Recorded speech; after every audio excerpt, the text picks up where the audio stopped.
MaJaMa Jams is brought to you by the horrifying realization of who you are as a person. MaJaMa. MaJaMa. MaJaMa.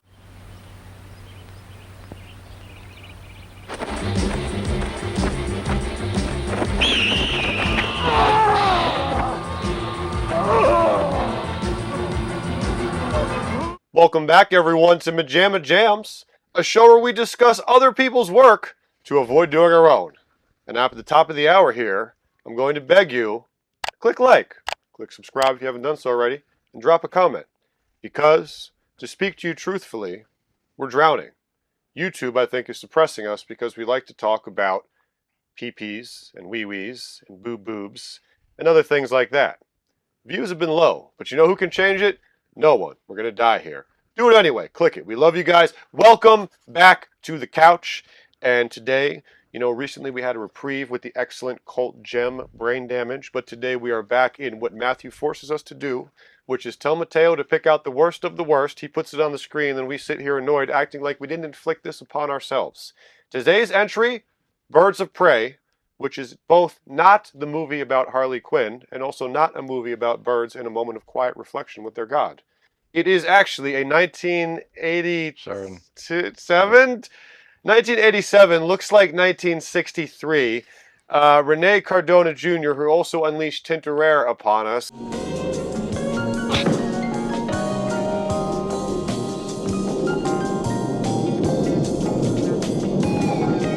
This guy is basically a snuff filmmaker. He just hasn't graduated to babies yet.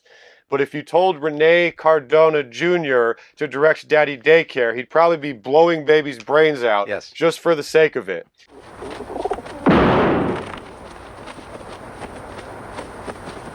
He's a sick man, and he passed away, and we're glad he's dead. Brains out. Right. What can we say, YouTube? How does Kill Tony get away with it? Can't say kill. How does Unalive Tony get away with it?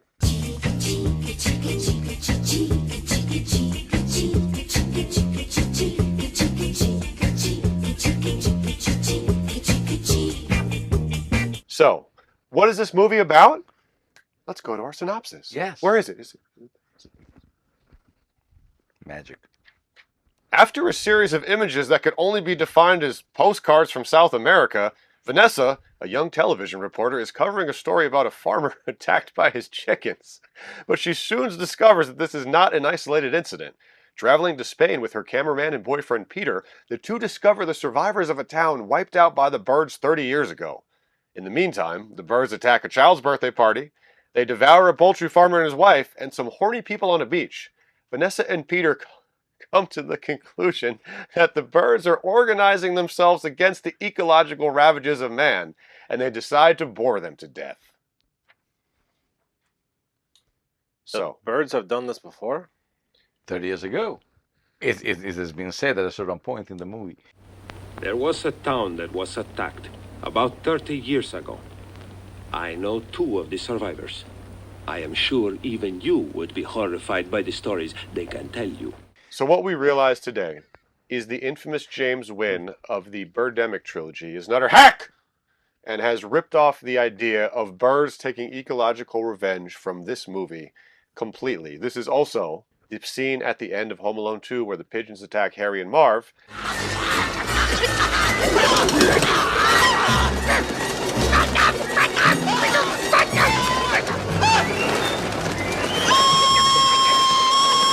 Stretched into a full-length movie. You may say, wow, that sounds like exactly the type of joke you'd make on this type of shit. It's not a joke. Not a joke. Yep. If you watch the pigeon scene where they go crazy on Marv, which is 20 times more entertaining than this whole movie is, and just loop that for 90 minutes, you'd have a similar effect, but it'd still be more entertaining than this movie. Oh, yeah.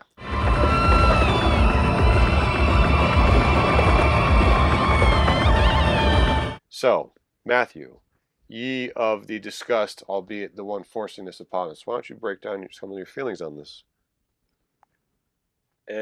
I did not enjoy the experience of watching this film.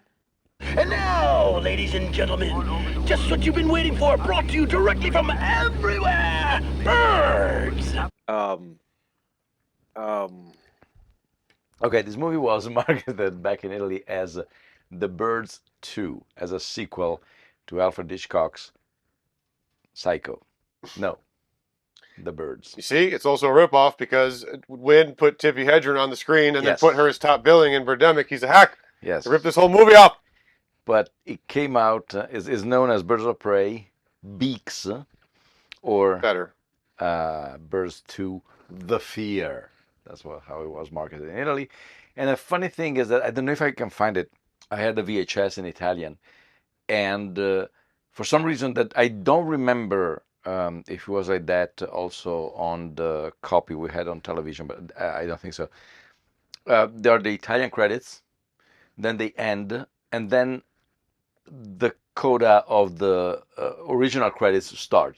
So it's twice it appears directed by Rene Cardona Jr. And I bet you wanted that. probably, but it's in two different fonts, and it is completely. Oh, okay, that helps. It's just yes. This has to be some kind of weird joke. Like you said, if you sped up this footage or just made it normal speed, you would probably shave off easily a half hour. Oh yeah, And my God, it would be so much. worse, It would be so much more. palatable. Sure. Well, let's think of our opening scene where, like I said, if you shave it from 6 minutes down to 90 seconds, it could be a decent opening. The gore on the gentleman's face is not terrible, but the thing is we get swoop of the people, swoop of the hawk, swoop of the people, swoop of the hawk. Don't forget, so every now and again you see landscape like buildings or Right. And eventually the hawk gets him in the face, which is decent.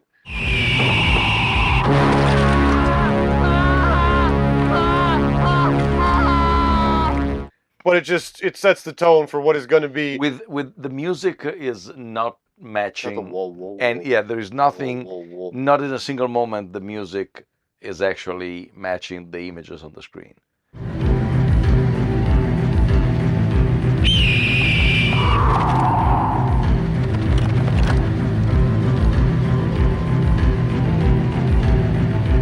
Well, it's extremely elongated, and it's also the only time in the movie where we have a hawk, which is a decent bird of prey. Oh, we got one. He plucks out the old man, the hunter's eye. Yes.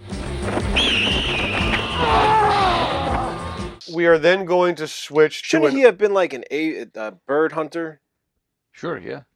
I mean, because he has like think so. small deer or elks or I don't know. I can't tell what kind of antlers. Yeah, he has Or a what kind bunch of of yes. Tiny little deer heads with antlers on all over his wall. He's got like 100 of them. Yes. Should you have made him like a It's overkill in every sense. yes.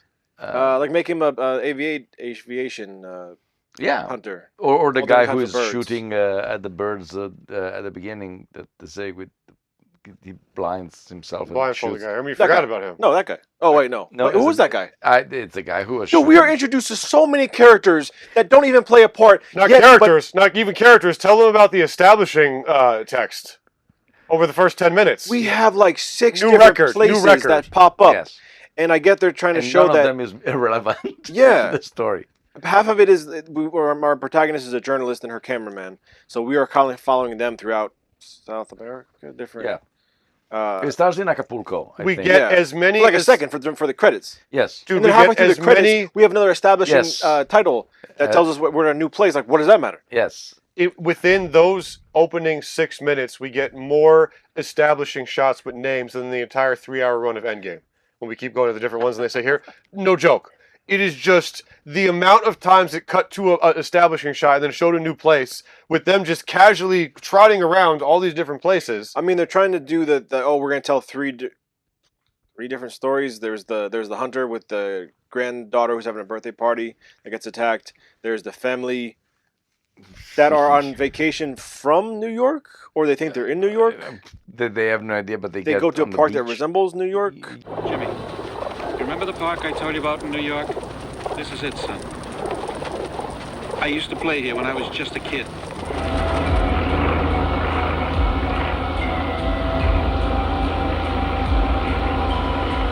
But they have a surfboard on top of their Yeah. car, but they stop at a park, and then they go to the beach and they get attacked.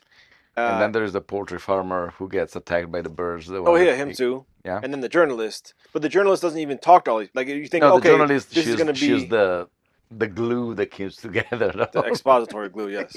This is ridiculous. You think it'd be like, oh, on her travels, she's gonna interview all these people who are being affected by the birds, and they were gonna kind of Yeah. have them all culminate at the end. But you kind of do a sampling of everyone's story, but they're so kind of sparse, and there's like big chunks of them, and they're gone for like a half hour that you kind of forget that they're even in the movie. You're like, wait, why were they even there? But then they kind of call back to them at the end, This script's big chunks and I cannot lie. and at the very end we have the news report saying, oh, the birds just stopped attacking. In all parts of the world, the birds appear to have returned to their normal behavior. All attacks have ceased, and we seem to be at peace. Then we show random For glimpses now, of all but different. then- What is the movie? What is? Oh my God! You just triggered me. What is the other movie where it just cuts to someone reading that they stopped attacking? What is that? Wild beasts. Is it Wild Yes. Beast where it just cuts to a news reporter suddenly saying they mysteriously stopped? No, it's a scroll. Oh, there's Isn't a it? scroll on the screen. Oh, God, please help us.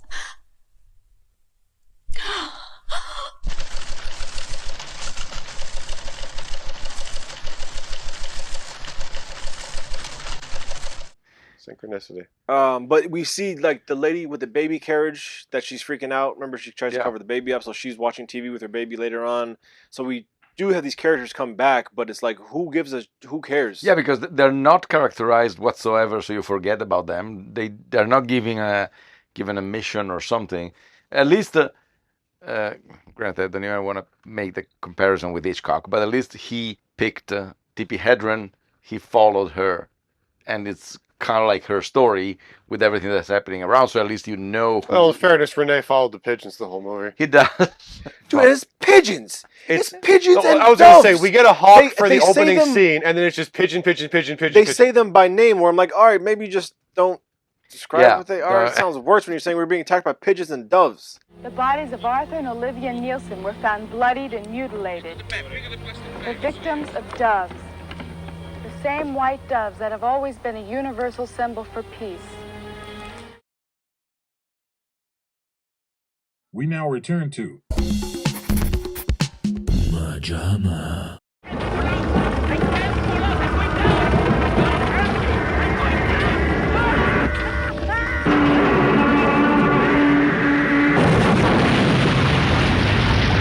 But like, we don't even have a story that surrounds our protagonist. Yeah, no. Like, she's not going through anything. It's just her. We following find the out story. halfway through the movie that they're together. Yeah. She and the cameraman. Well, are she together. was a little pissed that the dude was looking at a penthouse when she was right there. Hello. Nice, you creep. Also, it's par for the course on this show that this guy over here will make some amazingly accurate comparisons that if this guy and this guy had a love child, it'd be this person. This week, our two protagonists are actually doppelgangers to the nth degree.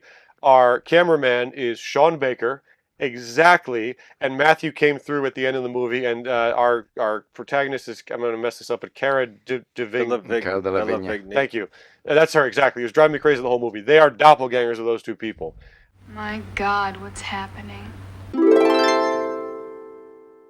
But we don't even like find out like, oh, that they're together. We literally cut from, I think, a bird attack to her bush walking out of the bathroom covered in soap suds. Well, a bird in the hand is worth two in her bush. She gets dressed. Maybe it's not her bush, like you said. Well, it's- he is looking at Playboy or something Yeah, like that. it's. I mean, it's Penthouse. Did you even pay Oh, attention I'm sorry. to the movie? No, I it's supposed to wasn't. be her bush. But yeah, Renee, what is this? I think it's supposed to be her bush. it's a body double. But then she goes and gets back in the jacuzzi. No, that's later on that they go back to the but that's still bubble bath. but that's still when she was outside after getting dressed. They don't go anywhere after that. Right. Yes. Red bag, don't drown on me, okay? Here. And then he Must be itchy with all the soap on your skin. and then he pours Especially all that for hair. some reason. Did you start getting dressed without wiping the soap Yes, off? yes, Like she literally that's what I'm comes saying. out with the soap and then starts buttoning the shirt up. Yeah. And then he pours champagne over his penis. Sorry, buddy. Maybe next time, huh?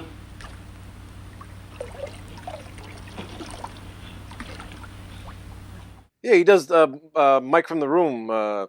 Yeah, it's a strange face, as if you Like know, an old as vaudeville hot comedian. lava or something like that. Yeah. I haven't been that shocked to see Bush since I passed out and woke up watching Gavin Rossdale perform. It's kind of a weird one, but Yeah. Yeah. So, Bush wasn't her. We think it wasn't her. They don't show her face. But it's right there. What was this rated? I thought it was a different time. Yes. You could show Bush in the middle of this. We all know that. I mean, half of the people had already fallen asleep while watching it. So. Renee, 15 minutes in, they're all going to be comatose. Put whatever you want in there. So we open this movie with death and murder for the sake of entertainment, much like Tintorera. And a woman slowly running onto the beach. The slow motion is literally painful. Yes. It makes you feel like you're trapped in some sort of weird warp vortex that you can't escape from. Well, also, this was theatrical. Oof. Well, the movie's kind of meta in that this dude starts out with just literally blowing pigeons to bits.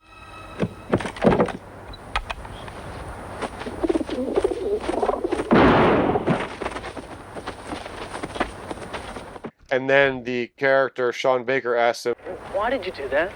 ¿Qué? ¿Por qué hace esto? Por placer. For pleasure? For pleasure? Sean Baker grimaces, and that's pretty meta for, You can't have it both ways. You can't be... You see an eagle get blown to bits where his head flies off and spins through the air, and then you have your character talking about, like, oh, wait, why are you hurting birds like this? This is inhumane. Like, dude, you can't have it both ways, you asshole. After all, Tintorera was co-produced by an oceanographer, so you say you wanted to preserve the oceans. But on film. Yeah. How many sharks did they kill in Tintorera?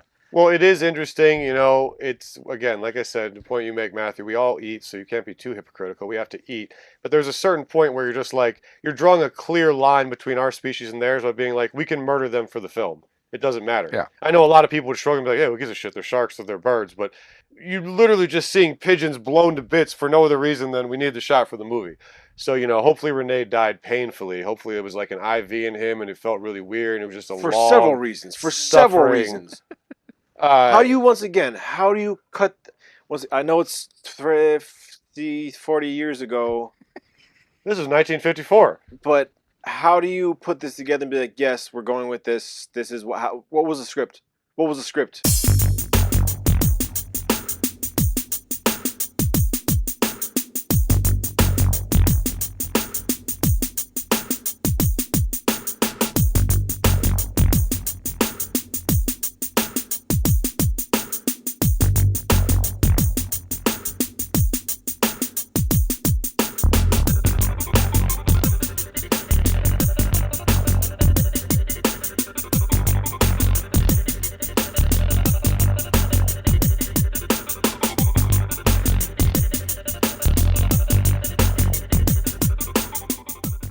I told you, it looks like they were making it along as they were going.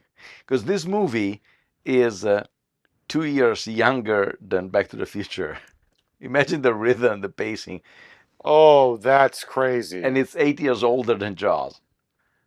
That's what I mean. 12 years older than Jaws. 4 years older than Return of the Jedi. We're in a very vulnerable position here. The rhythm is... But it truly looks old. I don't know if it's just the camera, but it truly, I would have guessed early 70s, 100%. I would have been so confident to guess early 70s. Well, like you were saying, where it's kind of making up as they go, it seems so random in terms of the bird attacks that are disconnected to our character storyline. And yes, you kind of need that to kind of show the overall span and how much this problem is growing across the different landscapes. But still, it's just so random with so many people just being attacked and killed. And like, wait, there is that little kid who appears in the square, and then it's being left comes there. Of it, yeah. Nothing happens. So many unsupervised children in this film. Yes, too many.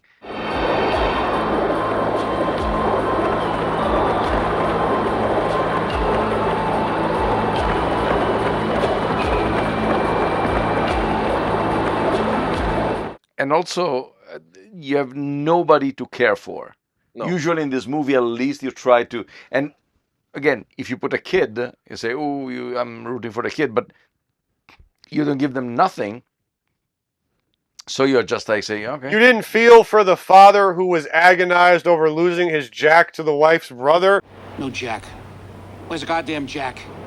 Your damn brother never returned it. That's where it is. It's probably your own fault. He was very upset about it. I mean, I think that family has had issues in the past. We almost delved into the lift territory because they really spent a couple minutes about that Jack. Yes. You know?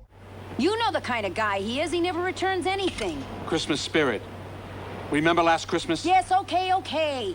Plus, it happened during Christmas, so maybe it was a sore spot. Trying to maybe it was a new Jack he got for Christmas. His brother-in-law was like, "Oh, I could actually use that for my car. Do you mind if I borrow it?" He's like, "I just opened it out of the package. I haven't even used it yet. I still have the right, gift wrap here. Yeah, but don't forget to bring it back." And he didn't. Yeah. He didn't even. The guy didn't even use it once, and it was his Christmas gift. Yeah. Oh, it was justified being angry, you know. What do we do now? Wait. Wait until someone comes around and helps. So we left off with the. Doesn't matter. We also have an old man who says the birds are attacking him personally. Yes. And these attacks were repeated by wild birds? That's right. Any bird that sees me jumps on me. Just like that. He gets interviewed at a church. Is he a pastor? A priest? No, he's the chicken farmer. Oh, yeah. All right, so they bring him into a church. Why are we in here? And they cue him up for the shot. They're doing an interview with him. And they have a caged canary. Besides, she's interviewing him with a hand microphone from 20 meters. Yeah, like he's not... how are you helping him? Whatever. He's not even shouting. No. So they're like... He's like, I was attacked by a hawk and a pigeon. The chickens got all together, like they were following some kind of orders. Just like that, they jumped on me. Like, oh my god. Yeah, it feels like they're directly attacking me like I'm marked for death. It's like, okay, well, I got a canary here. Let me take it out of the cage and see if it's going to do anything to you. And she throws it at his face, and it swings by him and like hits his earlobe. And then you see like he has a cut on his face, and he goes, well, I got... Thinner. I thought he was going to wipe like a single tear away from his eye or something. Thinner. Oh my god, he's crying blood. But he's the guy who tells them about the small village where that couple was attacked 30 years ago? Because there's a flashback to the... Wait, no, the baby carriage was a flashback. Who could remember? There was a town that was attacked about 30 years ago. They always make fun of me for not remembering details of the movie we just watched. No, I get but it, this I stuff get it. just pushes you down into a lack of comprehension. It's I'll sludge. try, and then your brain is just like speaking about a peanut butter sandwich you had 6 years ago, and you're like, for what? instance, I mean, it's not a unique movie of, let's say, for lack of better words, nature run amok. But even Birdemic, it focuses on that group of people. Hi, I'm Will. I'm a screenwriter. That's Birdemic too. Don't mix the two things. Forgive me. Please. What is your name? Jessica. I'm Will, and I'm a screenwriter. Well, Mateo, that's... No, I actually remembered it as soon surprising as you... As soon as he said it, I remembered it was actually... No, No, not that. But the fact that you are making a point for James Wynn, which is... No, but at least... No, he's right. Because there's no focus. It's the most traditional bit that we follow one character. Yes. And there's, like I said, there's no character drama for her whatsoever, aside from the bird issue. They meet in Birdemic, as in The Birds, and in a lot of other movies like that. They meet collateral... Yeah.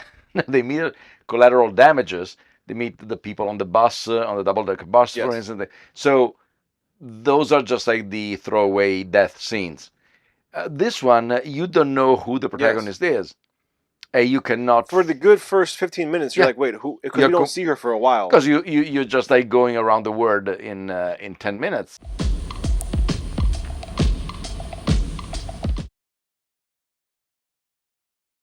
We now return to MaJaMa.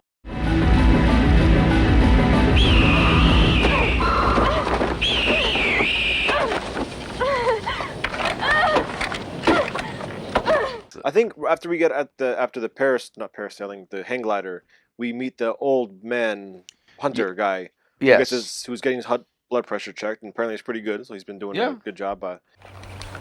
80 over 140. Excellent. Even if he dies of a heart attack. Even if he dies of a heart attack afterwards.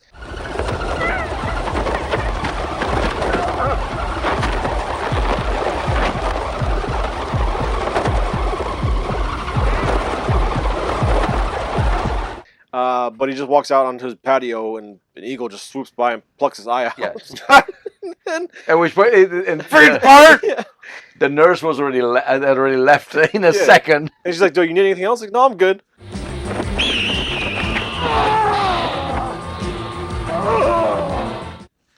Dude, okay, that's actually a funny point. Is that one of the biggest laughs in Kids in the Hall Brain Candy is the utter randomness that bird just flies into Bruce's eye. Something's in my eye! That's like it is a joke in that, but that's this. We're just randomly have these shots of birds flying into people's faces. Like, it's not random; it's a calculated attack. Yes. I totally thought she was going to open the canary cage and just throw it at that dude's face. Literally chuck it in his face like a baseball. Catching a bird out of a cage must be maddening. Yes. In fact, that's had to why do it. That's why there are a couple of cuts. Yes. Yeah. Because Yeah. I guess if you try not to hurt it. Otherwise, like just... in a Renault Cardona Jr. movies, Yeah. yes, they are careful. So then this old guy who gets his eye plucked out then has to sit through his granddaughter's birthday party and host the goddamn thing. And there's also to be something to be said about Mr. Cardona. He is that was him? No, but he is able to cast all kids who are completely dogs when it comes to acting, because they all suck. Hi, Grandpa. Hi, beautiful. How are you? Fine, Grandpa. How's my horse? Yeah, every single one of them. So that's pretty good. Who is your foe? Come on.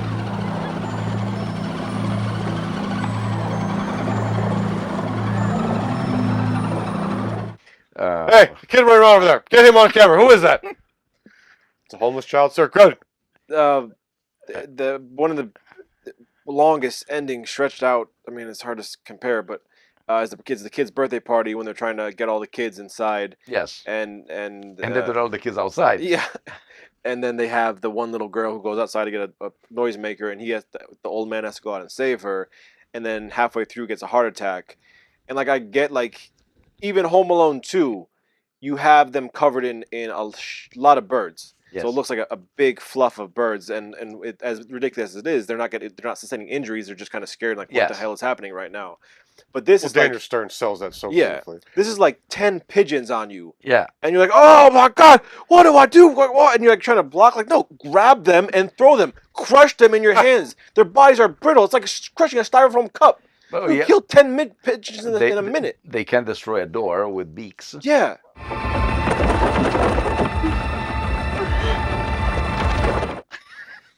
Beaks is a far better name. Beaks, yes. Then we have the scene where the mom of the granddaughter of the old man, no idea names.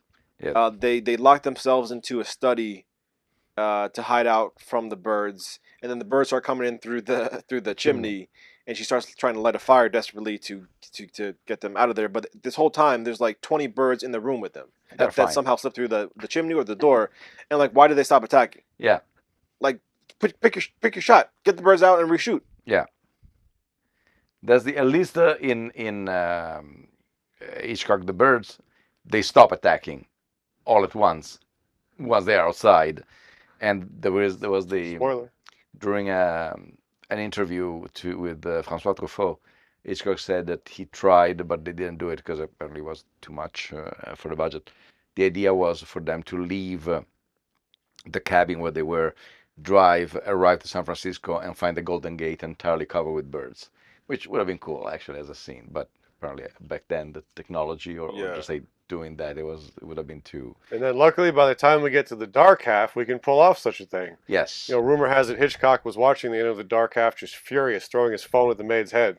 Even if for the dark half, those were not sparrows, but they were the same bats they used for Francis Ford Coppola Dracula.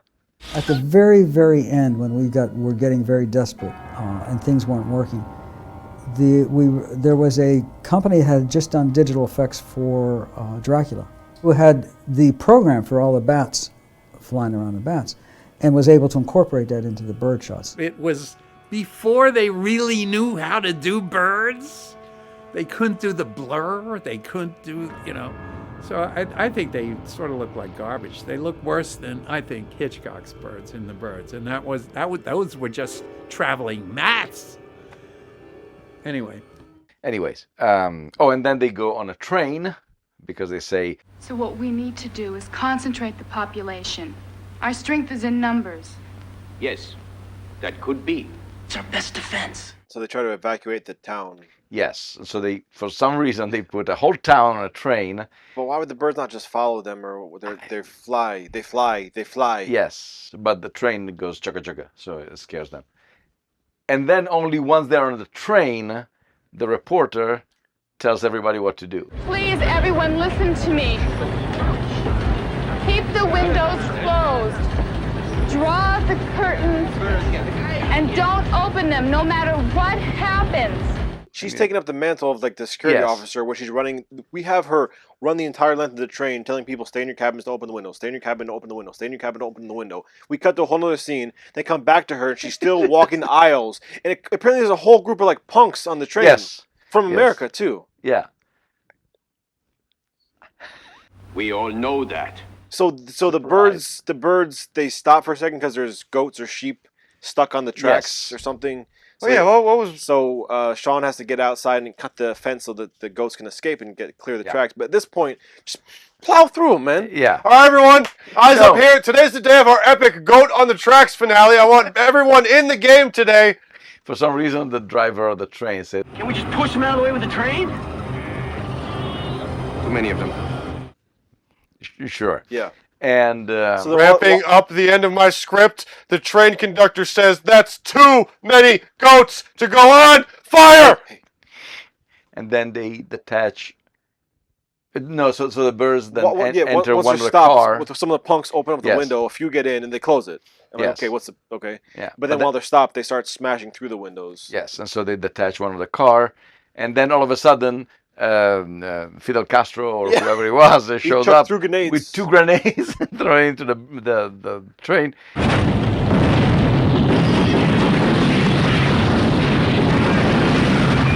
The birds retract, and there is an ominous menace, which is also similar to the ending of Piranha, Joe Dante's Piranha. The ending!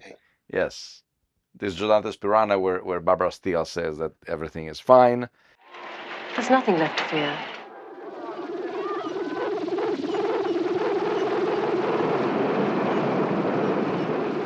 Or perhaps their message was sent. A message to care for this fragile sphere we call Earth. To nurture and share the riches with all God's creatures. He or she says something like, the birds for the moment have stopped, but then the locusts... I thought it was light rain. A plan to choose who will survive.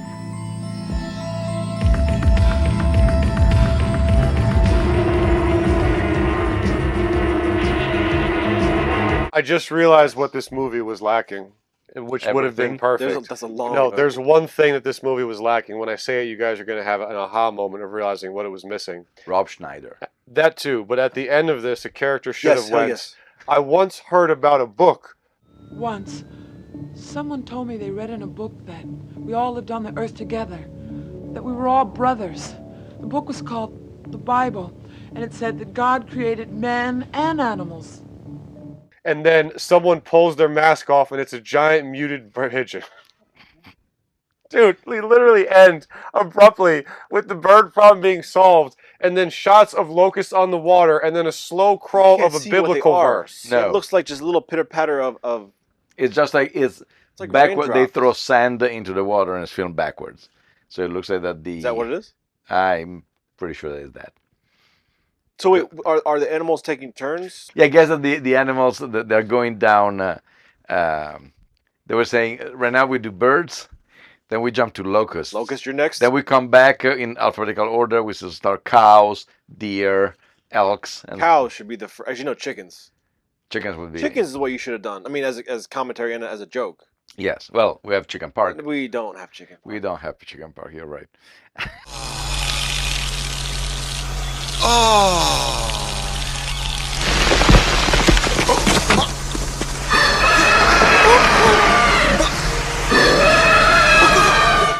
Wow, that was hilarious. I was literally like, oh, that's what would they do if chickens were the... And like, Chicken Park exists. Although it's a giant chicken. It's a little more... We also have Chicken Run.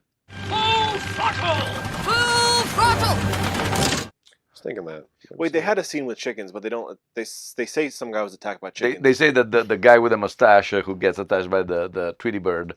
The attack of the killer chickens. You do that kind of stuff well. I majored in journalism in college, not animal husbandry. He was originally attacked by his chicken, but is only told outside off screen. This all reminds me of, clearly, a Russian novella called The Fatal Eggs by Mikhail, I don't remember the last name, so forgive me, where it was a satire, but it started with a sort of a chicken fever that then it would expand to frogs, and then all the animals would start to become very big and eat people. They made a TV movie in Italy. Yeah, It was pretty funny. But the funny thing is that they did, to simulate the chicken being ill, they did it on green screen. So there were two guys dressed in green holding a real chicken and just like making him move in a horrendous way. It's something terrifying when you know, because we were watching and say, how do they do that? My God, they were wonderful such effect. And they did this at the behind the scene and say, yes, we grab a chicken and we just shook it like that. Oh my God, that's so amazing. Do you imagine you guys genuinely being like, wow, special effects are getting crazy. I wonder how they pulled this off. Cut to behind the scenes. That's exactly what was happening. Try to get a hold of yourselves. My God, man, we are the worst species on the planet. Yes. Oh. Yes. Life is not made for human beings. It should be just like remove from the equation. Are you forgetting anything? Yes. Tons. I don't think we did. Tons. When you mentioned stock footage, that's half the movie. Yes, there is stock footage. Yeah, they could have counted the amount of faraway bird shots flying in groups, and then slow down. The pigeon scene in the park. I remember you showing us that years ago. Mm-hmm. The family literally gets out, takes like 100 photos. They're shooting on film. Like you're wasting your entire roll. They take a bunch of photos of the kids and the mom surrounded by pigeons, and it's just casually dad starts going like, "Oh, this is making me kind of uncomfortable." It's Marv. Yes, seriously. It's the this end of is Home Alone 2, the end of the movie. But nothing happens. Nothing happens to the family. They don't start to attack. The dad just slow motion again. Runs up, grabs the boy's hand, and they all run to the car and then drive off. Yes, like nothing happened. Nothing happened. It's a Kodak commercial. Honestly, change the music. Yes. It'll be a beautiful Kodak commercial of a family on a Sunday in the park. Go to work. Okay. Makes me sick. They got away with it. Yes. This man enjoyed happy times and money from this. Yes. And some pigeons got blown to shiz. He probably got blown to. The amount of pussy I've gotten off of being the director of, oh my God, literally I forgot the name as I was saying this thing. It doesn't. Of Beaks. Bird of Prey. Bird of Prey. We all know that. Whatever it's called, the women blow me when they see the operatic master hand at work. I throw pigeons. Dude, what's the shot? The shot is when they're running from the park, and it literally looks like someone took a pigeon. Yeah, they are. And hurled it at the car window. Yes. That's exactly. I mean, that's how magicians do it, right? Yep. But they don't hurl it. They just produce the dove. Oh, well. Oh, okay. Is there anything else? That's fine. Worthwhile? No. No, I don't know if any of that falls under that classification. So let's express these feelings by throwing these pieces of paper for Mr. Rene Cardona Jr. I have to. It's a 6. I started having a panic attack halfway throughout. It felt so claustrophobic, and everything will slow down. Time stops. Yes, I go 5. I'm going for what? I'm going 4 because of your philosophy, dude. I did have fun laughing at the awfulness. It was pretty bad, but I have to admit there were a couple scenes that you were zoned out, man. Really, the sweet spot. I think the what is the funniest? Exactly. Story paper. Wrap it up. 4, just because there is value in watching it bad with your friends, which is what Matthew wants for this. You guys may also notice this comes in one of those classic 12 Tales of Terror blood-soaked cinema box sets for which Mateo paid a penny and a spare Cracker Jack that was covered in lint from his pocket to a guy in the middle of the street. We'll take it. Who was Yes. handing these out because he needed to buy some crack for his son who was It was addicted. Rene Cardona Jr. who was selling it. MaJaMa.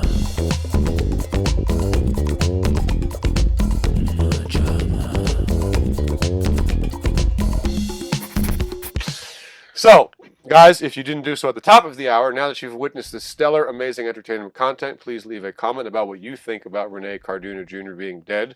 Hopefully you're happy about it as well. Drop a like, drop a comment. Rene. And subscribe, because it ain't stopping. There's always more MaJaMa stuff in the verse. We got other bad movies on this channel. You can go all the way back to episode 2 to see one of the best episodes we ever did of Wild Beasts. Which, little connective fun fact, there's a Wild Beasts poster in Red Rocket directed by Sean Baker, who's the doppelganger of our protagonist. It all comes together here on Jams, but from Matthew and Mateo and me, Tomas, and all of this paper, this bird-soaked episode was undeniably a Jams. Don't speak for us. Fly away. We'll see you next time. Let's go. Okay.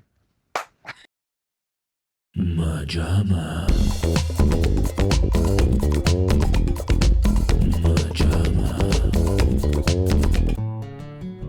There are moments you would like to carry with you forever.